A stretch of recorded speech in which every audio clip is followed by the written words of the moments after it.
Hey, welcome back to the channel.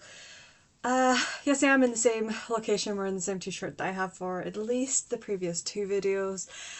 I am batch filming, and we're just rolling with it. I'm in the mood to film, we're just gonna film. But yeah, as the title says, I'm gonna be chatting to you about, words. They help. Let's try again.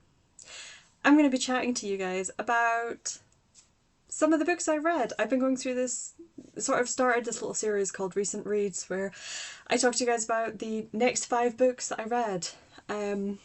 Specifically the next 5 books that haven't featured in a vlog. If I do a reading vlog for any particular book, I'm not going to include it on this list because there's already a video. I've already filmed all I can say about those. And at that point, I'll just link it down below, or you can go explore the channel.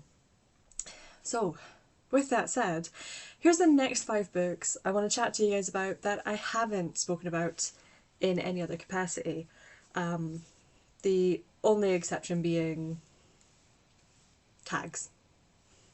Because despite my best effort, I am trying to not say too much about a book in a tag, and leave that rambling for these videos or vlogs. But with that more rambly introduction, the first book I'm going to chat to you about today is called The House Beneath the Cliffs by Sharon Gosling. This was a library book club pick. Not necessarily something I would have picked off the shelf myself, which I think I can say about pretty much every library book club pick. It's one of the reasons I really enjoy my library book club is I've not found a new favourite from it yet, but it absolutely gets me reading outside of my comfort zone and picking up books that I wouldn't necessarily read. Which is not to say that this is a book outside my comfort zone, it's just not something I would have picked up. But this follows our main character who's... Y'all know I'm terrible with character names. Like, I absolutely love character-driven books, but don't ask me what they're all called. I'm really bad at it. But yeah, this is basically following our main character. She's kind of gone through stuff. She is just coming out of a very long-term relationship. And with the breakdown of that relationship, it's not quite cost her her job, but it's kind of cost her her job.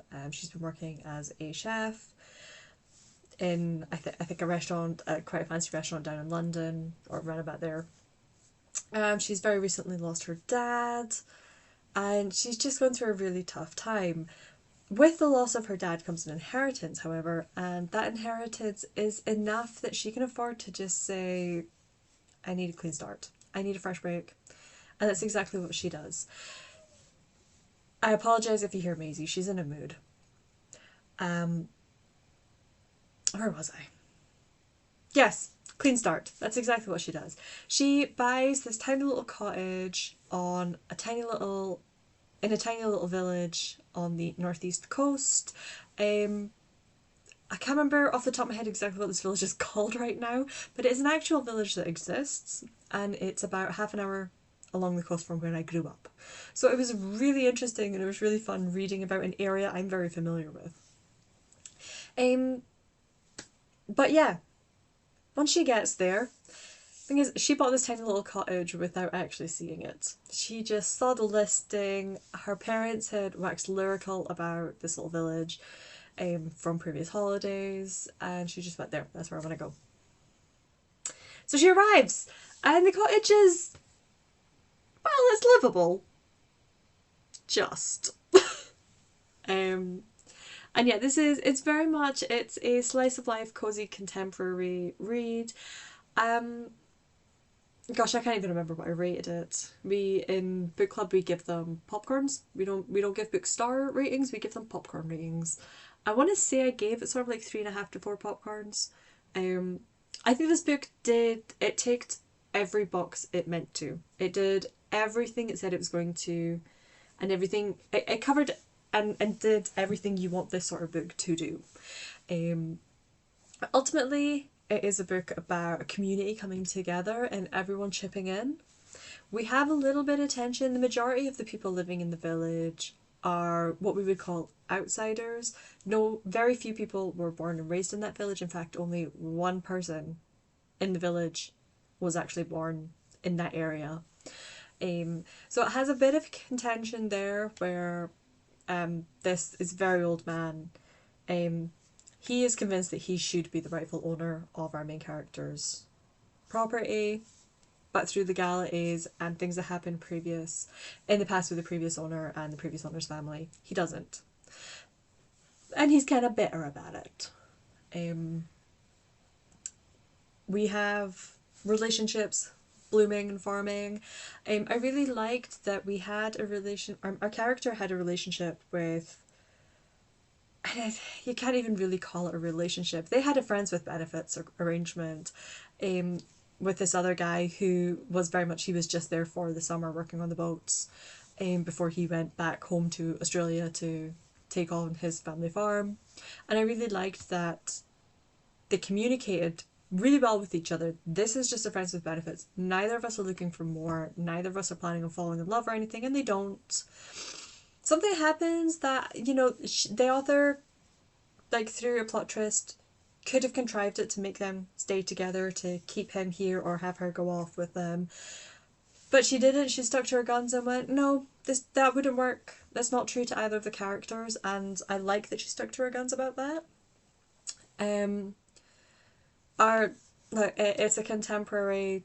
I hesitate to call it romance because romance was not the main plot. Romance very much felt like a subplot, but at the end of the day, there was romantic subplot to it. There was a happily ever after, and I liked how she did that. I liked the character she fell for. It worked. But yeah, it's like, this is not a book I'm going to be raving about from the rooftops. I'm not going to be screaming absolutely everybody run out and go and read this book.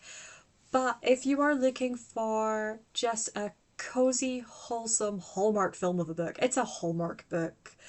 It is such a cozy Sunday afternoon rainy day read.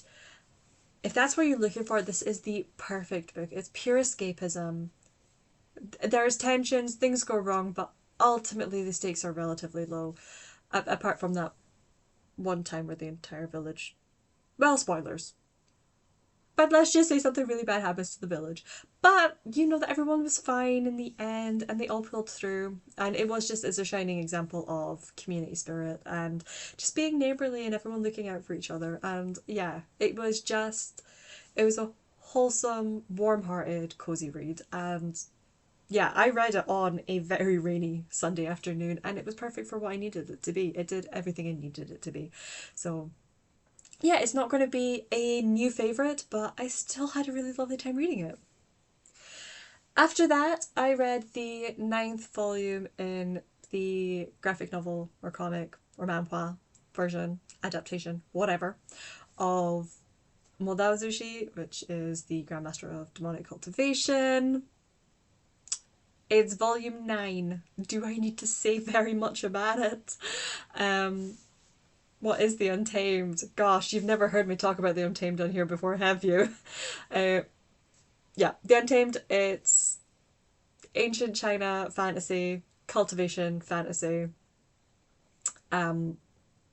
following our two main characters, Wei Ying, or Wei Wuxian, and Lan Zhan, or Lan Wangji, as they get put through the ringer. Wow. Mojang Thongju, or MXTX, the author, she's not nice to her characters. She puts them through there, but it's Danmei, so it is a boy love, gay, whatever we want to call it. I am absolutely obsessed. I first saw it as The Untamed on Netflix. I have since read the entire novel, which was its original format. And now I'm working my way through the manhwa as they get released. Although this is a Danmei romance, it's another one where the romance is very much at the back front. Although, like, Wang Zhan, Wei Ying and Lan Zhan, they are my ultimate OTP. I am obsessed. They're pretty much the only thing I read fanfiction of these days. Yeah, despite that, this has actually got a really intricate plot where it's dual timeline. We're following the past timeline where all the cultivation sects are having to band together and rise up against the oppressive Wen sect. the evil bad guys. It's got zombies, it's got various monster plots, and then we're following the current timeline where Wei Ying dies in the past, but that's not a spoiler because he comes back to life in the very first chapter, okay? Like the very first episode, the very first chapter, you name it, that's when he comes back to life. Dual timeline, please remember that. But yeah, the present timeline, just there's some really weird shit going on. There's a corpse hand, lots of resentment pointing them, like weird shit is happening, and it's kind of up to Wei Ying and Lanjian to Lanjian. It's up to Wei Ying and Lanjian to kind of figure it out, and just a lot of political scheming and everything. And yeah, absolutely 100% worth a read. One day I will do a video dedicated to it, and all of my fangirling. I will spare you that for the rest of this video though. But needless to say, I read volume 9. I think we're getting towards the end, I'm sure, and I'm sure as far as the manhwa is concerned, there's only maybe 2 or 3 volumes after this. So yeah, we got to some really good scenes in it, and I had a lot of fun.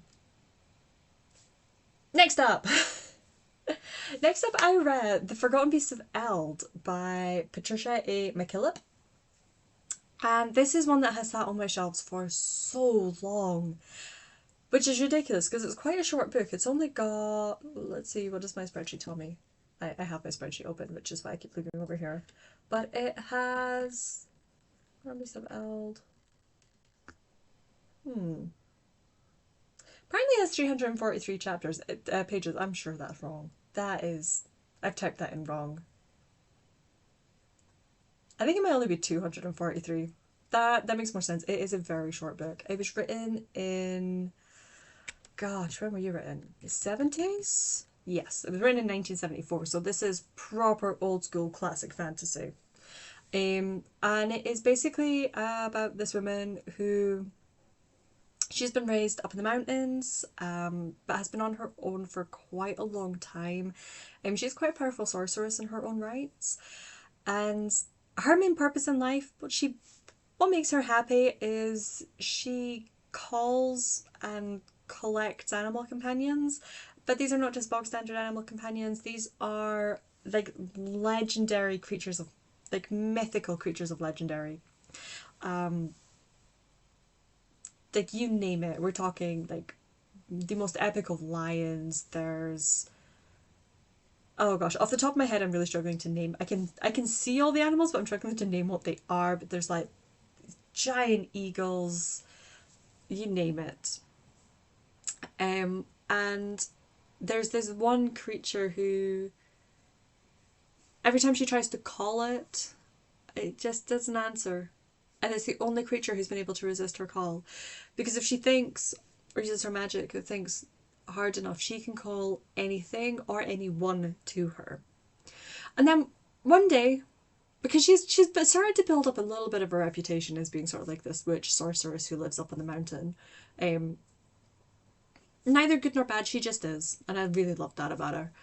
But yeah, one day, this guy comes along and he kind of dumps a baby on her doorstep and was like, this is the son of the opposing kingdom.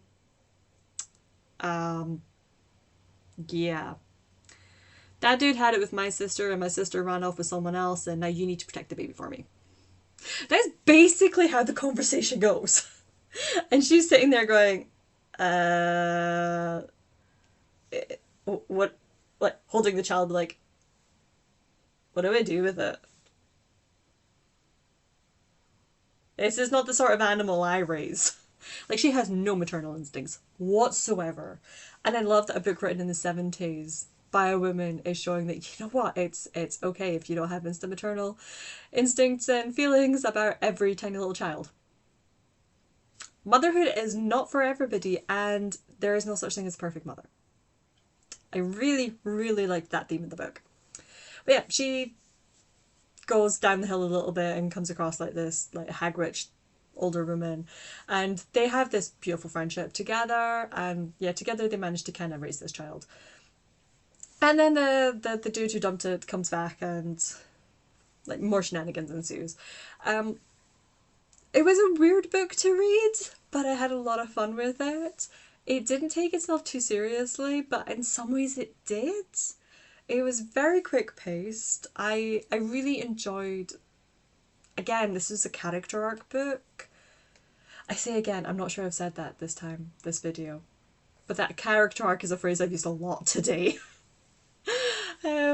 But yeah, it had a really good character arc where we got to see our main character, whose name eludes me again.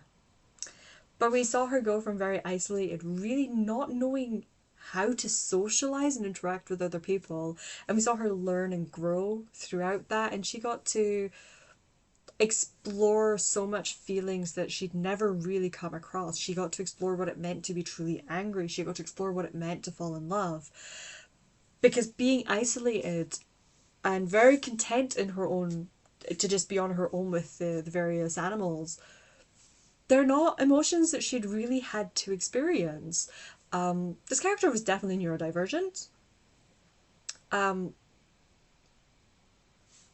that, I think, was shown excellently in the book without specifically going, this character is neurodivergent.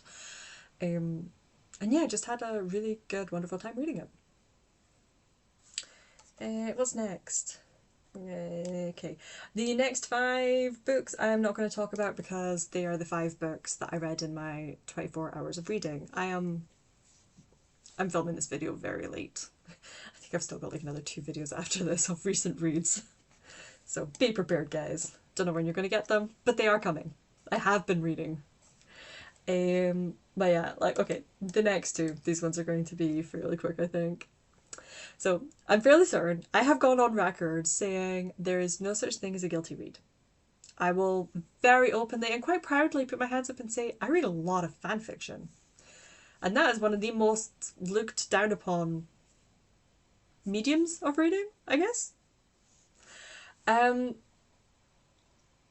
Yeah, these 2 though. Like, I am not guilty for reading them. I don't feel guilty about reading them, but they were utter trash. You know how every so often you be scrolling along social media, usually Facebook, and there's like, or I think recently anytime I've been playing, like, I sometimes play games like through Mistplay, and there'll be an ad that will be 2 seconds. Okay, no, we're fine. But yeah, but every so often there'll be like an ad that will be, here's the first chapter or so of this web novel.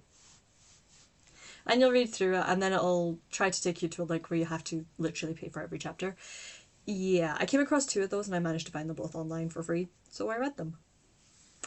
So, the first one was Bribing the Billionaire's Revenge by Tatienne Richard. This one I gave 3 stars, so yeah.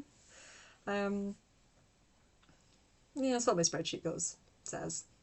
I'm trying to get away from giving things star ratings because I don't think they mean too much for me, which I will explain in another video. But yeah, this was it was middle of the road. Like, it was fine, it was readable. I actually had a pretty good time reading it. It's not something I intend to continue with. But this is basically, it starts with our main character entering the home office of her husband, who's just gotten home quite late, and he hands her divorce papers. And she's feeling kind of pissed. And yeah, he's divorcing her so he can marry her sister because, oopsies, he just accidentally got her sister pregnant. Oh yeah, he got her sister pregnant on her sister's wedding. He's a super stand-up stellar kind of dude. So our main character is kind of raging. And he's like, now soon to be ex-husband's like, here's a couple of weeks.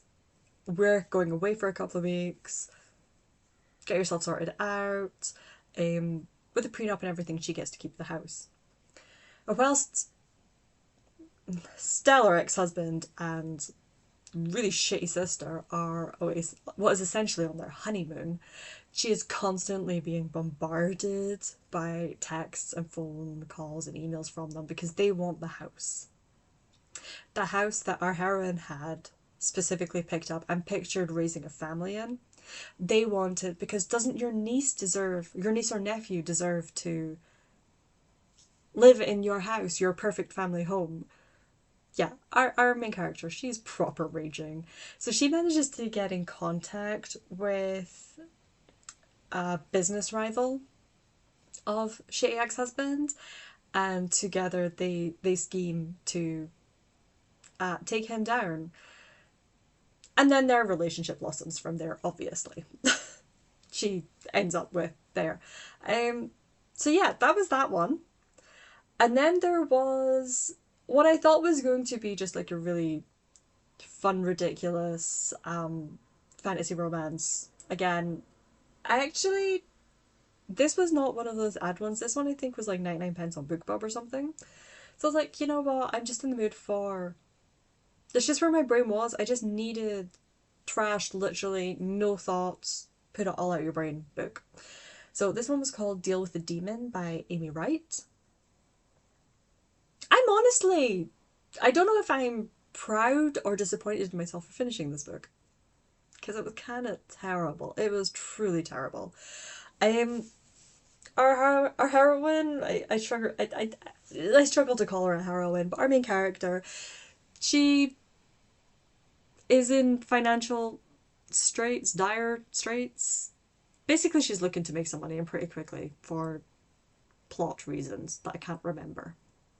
So she signs up to this random ad she saw in the paper or something, and she thinks she's signing up to be a sugar baby, but it's a bit more than that. Contracts are involved in things, and yeah, she's basically signs up to this contract with this guy where she goes to his house and he goes down on her, but she's not allowed to see or touch him. You're sitting there going, Amy, what the fuck? What the hell? And I'm sitting here going, yeah, I'm judging myself. You feel free to judge me, because I am judging myself for this. That is not what the description told me, okay? I can't remember what the description told me it was going to be, but that was not it. And yeah, it turns out like the guy, she's not allowed to see or touch him because he's really insecure about the fact that he's a bright red demon with horns. Anytime she does see him, he's in like his human mortal form. And there's just a whole bunch of misunderstandings from there. It's very insta love. It's not even insta attraction, it's insta love, which is a big ugh for me. And yeah, he becomes this sort of possessive jackass that I really hate in a main character. Like, I love possessive protective to a point. Hawk from Blood and Ash series, perfect. This, no, he has no boundaries. He wants her to move in with him, and she's like, no, I need to, like, no, this is moving way too fast. Tries to go back to her own apartment, only to find that she can't get in because the place has been deemed uninhabitable by whatever department. Yeah, turns out he made a call. Oh, that's what it is. She wants to make money so that she can start her own clothing shop business. She's a clothing designer, or budding, wants to be a clothing designer. So he just buys her one. And she's like, no, I need it to be mine. He buys her a pre-established one. And she's like, no, I want to be able to work towards this. And yeah, he's just not hearing this. He's just trying to throw money about to make sure everything goes his way. I truly do not understand how I managed to finish this. I think it's like just less than 200 pages, and that's probably its only saving grace. So yeah. Hate to end a video on do not recommend, do not go read this book, but that's how we go. Just short of 25 minutes, probably the shortest video I've actually filmed today, so go me. Yeah, if you made it this far, as always, like if you like, subscribe if you fancy it. If you have any book recommendations for me, chuck them down in the comments. I cannot guarantee I will read them, but it's always lovely to see what everyone else is recommending. With that said, I will see you guys in the next one.